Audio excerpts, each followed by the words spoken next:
Well, so far, the ceasefire in eastern Ukraine seems to be holding, although it was endangered by the shelling back and forth. The tentative truce could be the first sign that a newly energized NATO is having an effect. Well, the North Atlantic Treaty Organization, or NATO for short, was formed shortly after World War II to face the military threat posed by the former Soviet Union.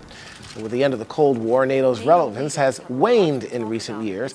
But confronting Russia was once again at the top of NATO's agenda when it met this week in Wales. And not just confronting Russia with words and sanctions, but with military mobilization. NATO countries are now pledging to develop a rapid deployment force. Russian aggression in eastern Ukraine isn't the only world problem NATO leaders are focusing on. They're also committing to take unified action against the growing danger of Islamist jihadism, specifically the terror group ISIS, or as it's now calls itself, the Islamic State. Well, Warren Hogue is a veteran journalist now with the International Peace Institute. And Warren, how do you assess this meeting? First of all, welcome to Arise Review again. Good to see you again, Love Julie. your insight. How do you assess this meeting? Do you think it accomplished any of its goals at all? Well, in the intro, you used the right word, energized. Mm-hmm. It accomplished the goal in that it has focused NATO in a way NATO has not been focused, maybe since its creation in 1949, but certainly since its interventions in Bosnia and Kosovo in the late 1990s. Mm-hmm. We'll have to wait and see if the promises and the words produce results, and particularly how Vladimir Putin reacts to it, because that's what it's all about. But the two things it did, it gave NATO a chance to create this rapid deployment force that it will put into Eastern Europe. And it also gave President Obama a chance to talk about a coalition to destroy and not just degrade ISIS. Now, that won't be a NATO action, but the NATO countries and the meeting gave him a chance to make that sort of an international summons. So I think in that sense, it provided a forum, which was a very valuable forum. And also, just one last thing about President Obama. As you know, American leadership has been seen to be waning in recent months, and it gave him a chance to step up and be the leader once again of the North Atlantic Treaty Organization and of the European Alliance. And being that, because some people even in the United States are saying, why does the United States always have to be the forefront of everything? And what about this coalition of the willing? So this 28-member organization here now, you say they've been energized. Are you saying now that we'll get a little bit more muscle behind United States efforts on foreign policy, military as well as diplomatic? Well, that certainly is the hope. President Obama has been saying and explaining sometimes why he hasn't been as aggressive as some past presidents have been, notably President Bush, George W. Bush, and saying that he likes to make them coalitions, likes to have people on the field with him. I think Vladimir Putin has managed to succeed in uniting Europeans, the North Atlantic Treaty Organization, and other people, so that, yes, I think you will have more coordinated action. More specifically, there is the issue of how much money the European nations spend on defense, and there is a promise in NATO that you must meet 2% of your gross domestic product. Only 4 countries of the 28 meet that point: the US, the UK, Estonia, which is very small, and Poland, which is the most active of all the militaries that were once within the Soviet sphere. I think now all of them have been embarrassed by the fact that they have been spending down defense budgets, and I think now they will feel compelled to spend more money and spend more attention, so that's a plus. I want to go past sanctions for a second. There's speculation as to whether or not they will work. Any increased sanctions will work, or it might backfire against us with the kind of person that the world is dealing with Putin. But I want to talk about this Article 5. And Article 5 basically states an attack against one NATO country is attack against all. But in this particular case, we're not talking about a NATO country. We're talking about Ukraine. They're not a part of NATO. So how does that all factor in? Well, President Obama actually addressed that point. He said, you're quite right, Ukraine is not one of the 28 countries. It's not even one of the aspiring countries. There are 4 other ones waiting to join. Ukraine is not even on that list. But Obama specifically said that the NATO forces will give assistance in maintaining the independence, the territorial integrity, the sovereignty, and the ability to defend itself of Ukraine. So that's about as far as he could go in extending NATO's jurisdiction to a country that it does not belong to it. Do you think, for any reason, or there's any notion that Vladimir Putin is raising an eyebrow as to this new emergence of NATO and the energy you're saying that's behind them right now?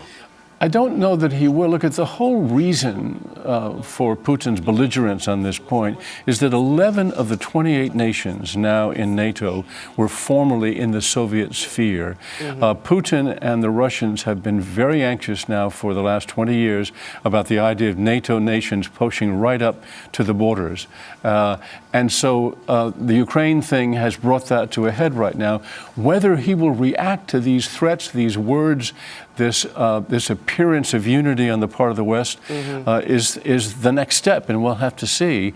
I don't think in any of this there is a notion of militarily confronting Putin, and Putin has shown that he will use his military to violate some of the sacred bonds of European unity, which are invading another country and sending your troops in. And we'll just have to see exactly what happens there in this ever-increasing chess game. Warren Hogue, as always, thank you, sir. Good, Julian. Bye-bye. Looking more specifically at the situation in Ukraine, the ceasefire agreement includes a pullback of Russian troops. The same Russian troops that President Putin has steadfastly been denying were even in Ukraine. We don't know yet whether these soldiers are returning over the border to Russia, but it does seem as though a unified NATO added much-needed weight to Ukrainian President Poroshenko's negotiating position, while he and Putin talked on the phone Saturday to work out details of the ceasefire. Former Ambassador William Courtney has a lot of experience in the region. Ambassador, welcome to the review. And again, I've got to ask you, did Putin blink in this particular case? If anyone blinked in this case, it's really President Poroshenko of Ukraine, because the ceasefire agreement allows Russian-backed separatist forces, including some Russian troops, according to NATO, to remain in Ukraine. There will be border monitors, unarmed border monitors from the Organization for Security and Cooperation in Europe, or perhaps other international organizations. But generally speaking, Poroshenko has had to agree to a circumstance in which the Ukrainian government will not be in full control of Donetsk and Luhansk Oblast. Interesting. You know, I got to ask, how much credit do you give NATO? Is it mobilizing a rapid deployment force, or just a threat, or does this really have some teeth? Well, a decade ago, NATO organized its first rapid deployment force. It was used for a few minor activities, including helping to assure security for elections in Afghanistan, responding to natural disasters, but it really never fulfilled its promise. That was supposed to be a 25,000-person rapid deployment force. This is more realistic at 4,000. It looks like it will be a more actively used instrument. For example, it will probably rotate deployments in Poland, Baltic republics, Romania. So that will have a more immediate deterrent impact vis-a-vis Russia. Ambassador, as you know, that Putin announced opening a naval base in the Arctic. Do you think that this increased Russian presence in that region there, of course, it's a resource-rich area, as you know, could this be a move in response to NATO? Well, it may be in part that, but I think more likely it is part of Russia's plan, both as it's become a more authoritarian state at home, it is also seeking to become more aggressive abroad. So it has announced a new military command for the Arctic, but it has also now announced a new military command for the Black Sea, which would be based in Crimea, of course, at the Russian naval base there. So the two new commands, and neither of those really is aimed specifically at NATO, but seems to be, both of them seem to be activities aimed at enhancing Russia's ability to exert influence and sway beyond its borders. Real quickly, Ambassador, Putin says he must protect his country from NATO. What does he actually mean by that? I'm sorry, can you repeat the question? They said he must protect his country from NATO, this 28-member organization. Well, what does he actually mean by that?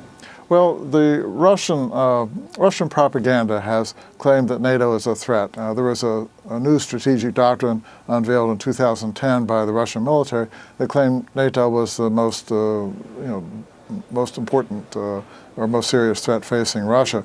And that was kind of unusual because at the time, and probably still, Islamic militant activities inside Russia are probably a greater threat. NATO really is no threat to Russia. Ambassador, let's talk next about the other key development at the NATO meeting. Of course, the 10-member countries agreed to work together to combat the growing menace of the terrorist group Islamic State. The intention is, we understand, to push back and dismantle ISIS.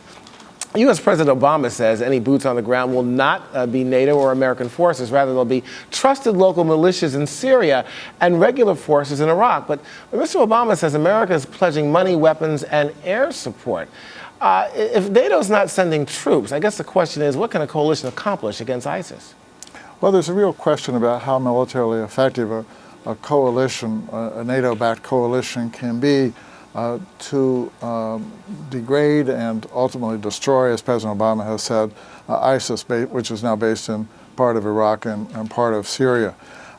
Typically, when you have a partnership arrangement where an outside power provides logistics or intelligence, surveillance, reconnaissance, combat aircraft support, that sort of thing, the most important thing to be effective on the ground is that the host nation has a government that's widely respected and has forces that can be used effectively against a separatist or militant operation. But in Syria, of course, the Assad regime is a Shia-aligned regime, and the Free Syrian Army, which President Obama said he's counting on to be helpful against ISIS, its main goal is to go after the Assad regime, not to go after other Sunni militants. In Iraq, it's not clear there's going to be a democratic, broadly based, widely respected government in Iraq that's going to command support from moderate Sunnis in Iraq. That may happen, but it's not yet clear. Well, so it's not going to be easy to prevail against the militants. Well, this is my point, Ambassador. I mean, this could be a slippery slope for the United States as well as NATO allies there. You know, there are several groups, there are several militias. The question is, who do you put your support behind, and how can you be assured that after you put your support behind any of these groups, that they can carry out not only the mission of getting rid of ISIS or ISIL, I mean, more appropriately as President Obama calls it, and also be allies to us in the future? Well, this is going to be a huge challenge. In the region, for example, Jordan is a country which the NATO-backed coalition might support. They might be helpful in some aspects of going after ISIS. But even among the regional countries around, there's not, Turkey is another country that can play some role, but there's not enough of a critical mass, if you will, of partnership capability in the region to be effective against a militant force that appears to be pretty well organized and is commanding a fair amount of monetary assets by stealing them, if you will. So this is really very much of an open question. Ambassador, we have 30 seconds left here. I just got to ask you, do you think by any stretch of the imagination there will be a point where there will be no boots on the ground by either the United States or NATO? I believe there will be no boots on the ground because the Iraq experience and now the Afghanistan experience have caused some buyer's remorse, if you will, in America and Europe. There's not public support in either place to put troops on the ground in conventional combat roles. There will be some special forces there advising, particularly in Iraq, but there won't be a large conventional engagement. Sure, we're going to stay. You're staying with us for this next round also here, Ambassador. The Obama administration appears to be sensitive to criticism about what the president said about ISIS last week. In an off-the-cuff response, he indicated that the U.S. had no firm plan as yet. But this morning he revealed he will give a major address on the issue this Wednesday. And as he was leaving the NATO summit, he took the opportunity to clarify his policy. He said taking on a terror group like ISIS, or as he calls it, ISIL, is a step-by-step process. Our goal is to act with urgency, but also to make sure that we're doing it right, that we have the right targets, that there's support on the ground if we take an airstrike, that we have a strong political coalition, diplomatic effort that is matching it, a strong strategic communications effort so that we are discouraging people from thinking somehow that ISIL represents a state, much less a caliphate. So all those things are going to have to be combined. As I said, it's not going to happen overnight, but we are steadily moving in the right direction, and we're going to achieve our goal. And President Obama points to recent success with his deliberate approach. This week's confirmed kill of an important al-Shabaab leader in Somalia. He was targeted for his involvement in last September's massacre at Kenya's Westgate shopping mall. As you remember, more than 60 people died in that attack. The government of Nigeria is taking on terror as well, sending an airstrike against Boko Haram. Tens of thousands of Nigerians have been fleeing the city of Bama in the face of an advance by the jihadist group.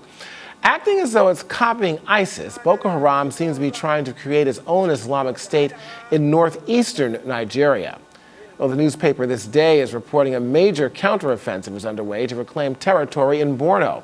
Reports now indicate the town of Bama has been retaken. Even so, the Nigeria Security Network released a special report this week. It warns that Nigeria is losing control of large parts of the northeast region. The report adds that Boko Haram is now able to take control of areas beyond their traditional strongholds. Ambassador Courtney, back to you again. Why has Boko Haram been so successful, in your opinion? Well, Boko Haram has had an advantage in the sense that the Nigerian security forces have committed a lot of human rights abuses, and there's been a lot of corruption involved. So that's limited the ability of the Nigerian government to be effective in the northeastern part. And then secondly, the al-Qaeda network has provided a lot of support to Boko Haram. So both of those have helped it become a stronger force. Outside of al-Qaeda, Ambassador, do you think it's possible that the success of ISIS might be spurring Boko Haram to take bolder action? Yes. We often see circumstances in which a terrorist activity, one place will provide moral support to another terrorist group, or show the way for something that can be effective one place, then that same method of operation can be applied in another circumstance. So yes, one should assume that success in one place could play into the other. I got to ask you also, the attack that took out the al-Shabaab leader, you got to think it might make a difference. But on the other hand here, a new al-Shabaab leader in Somalia has already been named. Do we know anything about him? And I guess, you get one person out, another one just seems to come right up. Not much is known about him, but the one who was killed had been head of al-Shabaab in Somalia since 2007. So that person has been influential for quite a period of time. It won't be so easy to replace somebody who's been in power that long. On the other hand, al-Shabaab is a relatively decentralized activity, including in some of its foreign components outside Somalia. So to the extent that it's decentralized, it may not rely so much on central control, although the parts of al-Shabaab outside Somalia require some financial support from the center. So that could be a factor. We've got about 30 seconds left, Ambassador, but I can't bypass this question. The difference between what the media calls ISIS and President Obama calls ISIL.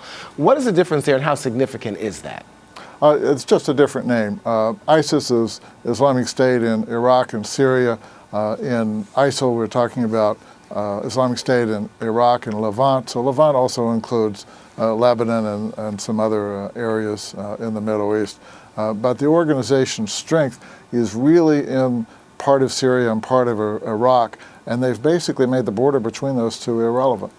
History and current events with Ambassador William Courtney. Ambassador, thank you so much. You're welcome. Coming up next, remembering Joan Rivers and the world of fashion comes to New York City. You're watching Arise Review.